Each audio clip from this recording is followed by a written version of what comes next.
کہ یہ کافر ہرگز نہ سمجھیں کہ ہم سے آگے نکل جائیں گے، جتنے بھی اسباب اور وسائل یہ اختیار کریں گے اللہ کو نہیں ہرا سکتے، بالآخر اسلام دنیا میں غالب آئے گا، انہم لا یعجزون، یہ ہمیں ہرا نہیں سکتے۔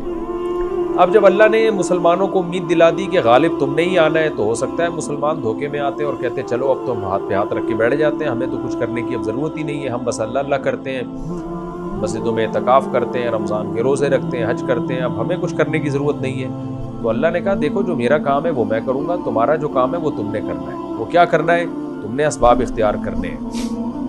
اور وہ اسباب کیا ہے؟ اعدوا لهم ما استطعتم من قوة، جتنی تمہارے اندر طاقت ہے وہ تم استطاعت جتنی تمہارے اندر ہے وہ ان کافروں کے خلاف تیاری کرو، یعنی جنگ کے وسائل اور اسباب پیدا کرو۔ اسباب سے مراد میری یہ کہ یعنی جنگ لڑنے کے آلات، تو وہ کیا ہے؟ من قوہ کا معنی، من میں نے کہا نا یعنی کا معنی میں بھی آتا ہے، یعنی قوت اکٹھی کرو، جو بھی جس زمانے میں قوت ہے۔ اب چونکہ یہاں یہ اس باب کا خطرہ موجود تھا کہ کوئی اس آیت کی تفسیر کرتا کہ یہاں روحانی قوت مراد ہے۔ آپ کو پتہ ہے منکرین جہاد ہر دور میں پیدا ہوتے رہتے ہیں، قرآن کی آیتوں میں تعویلات کرنے والے، اسلامی حکام کو توڑ موڑ کے پیش کرنے والے لبرل طبقہ ہر دور میں ہے۔ تو اللہ نے بتا دیا کہ جو ہم نے تمہیں کہا ہے نا ان کافروں کے خلاف تیاری کرو، جو اسلام دشمن ہے ان کے خلاف تیاری کرو، تو یہاں روحانی تیاری مراد نہیں بلکہ من قوتن، یعنی قوت اکٹھی کرو، قوت جمع کرو۔ اور پھر اور واضح کر دیا وَمِن رِبَاطِ الْخَيْلِ، اور اس کے علاوہ گھوڑے بھی باندھو، یعنی گھوڑوں کے علاوہ جو قوت ہے تلوار کی، تیر کی، وہ قوت تو ہے ہی، اور ساتھ ساتھ گھوڑے، کیونکہ پہلے زمانے میں جنگ میں گھوڑے کا بڑا کردار تھا، تو گھوڑے بھی تیار کر کے رکھو۔ تو یہ ایک مثال ہے، تمام مفسرین کہتے ہیں کہ یہ جزیہ ہے لیکن اس کے ضمن میں ایک اصول بیان کیا جا رہا ہے۔ گھوڑے سے مراد سواری ہے، اور قوت سے مراد حدیث میں آتا ہے، رسول اللہ صلی اللہ علیہ وسلم نے فرمایا، صحیح حدیث ہے، الا ان القوت الرمی، نبی نے فرمایا جو قرآن نے کہا ہے نا کہ کافروں کے خلاف، اسلام دشمنوں کے خلاف قوت اکٹھی کر کے تیاری کرو، تو یہاں قوت سے مراد ہے الرمی، پھینکنا، یعنی پھینکنے کی طاقت کو بڑھاؤ۔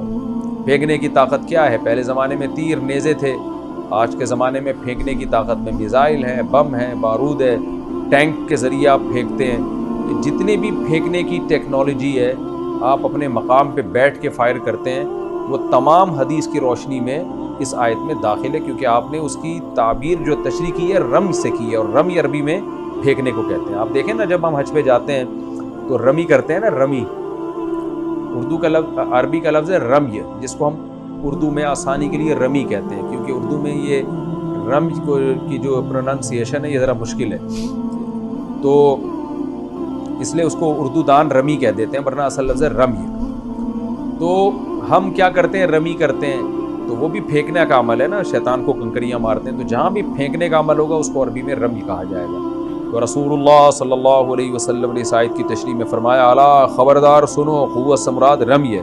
تو خبردار کا لفظ بھی آپ نے اس لیے استعمال کیا اور 3 دفعہ یہ لفظ دہرایا، الا ان القوت الرمی، الا ان القوت الرمی، الا ان القوت الرمی، 3 دفعہ آپ نے فرمایا خبردار۔ یہ جو قرآن میں اللہ نے کہا نا کہ قوت اکٹھی کرو، اس سے مراد ہے پھینکنا، اسی لیے کہ شاید کوئی لبرل اٹھ کے فیوچر میں کوئی یہ نہ کہے کہ قوت سے مراد روحانی قوت ہے، یا قوت سے مراد یہ ہے کہ آپ روزے زیادہ رکھ لیں، وہ بھی رکھنے چاہیے، لیکن نبی نے بتا دیا کہ وہی ہے ٹیکنالوجی کی قوت اور پھینکنے کی طاقت، اور جو جنگ کے اسباب اور وسائل ہیں وہ اختیار کرنے پڑیں گے۔ تو علماء کہتے ہیں آج گھوڑوں سے لڑائی بہت کم ہوتی ہے، گھوڑے تو ہمیشہ لڑائی میں استعمال ہوتے رہیں گے۔ نبی صلی اللہ علیہ وسلم نے فرمایا، الخیل معقود فی نواسیھا الخیر الی یوم القیامہ، گھوڑے کی پیشانی میں اللہ نے قیامت تک کے لیے خیر رکھ دی ہے، اور اس کی تشریح ہے جنگ یعنی جہاد۔ تو ہر فوج آج بھی دنیا میں گھوڑے استعمال کرتی ہے، وجہ اس کی یہ کہ گھوڑا ایسی جگہوں پہ آسانی سے جا سکتا ہے جہاں آج ٹینک نہیں جا سکتے، کیونکہ پہاڑوں پہ اور پتھریلی جگہوں پہ گھوڑا تو چڑھ جائے گا، ٹینک اور توپیں نہیں جا سکتی وہاں پہ۔ تو گھوڑے دنیا کی ترقی یافتہ جتنی بھی فورسز ہیں، آج بھی گھوڑے، گھڑ سواری وہ اپنی فوجیوں کو سکھاتی ہیں، کیونکہ جنگ میں اس کی ضرورت پڑ سکتی ہے۔ تو اس لیے اللہ نے گھوڑوں کا الگ سے ذکر کیا، لیکن گھوڑے سے مراد گھوڑا نہیں ہے بلکہ ٹینک بھی ہیں اس میں داخل ہیں، اور جو بھی جنگ میں استعمال ہونے والی گاڑیاں ہیں، جو بھی سواریاں ہیں، جہاز بھی اس میں داخل ہیں، وہ سب چیزیں اس میں داخل ہیں۔ تو اللہ فرماتے ہیں کہ یہ ساری قوت اہل اسلام تم اکٹھی کرو۔ اس سے ہوگا کیا؟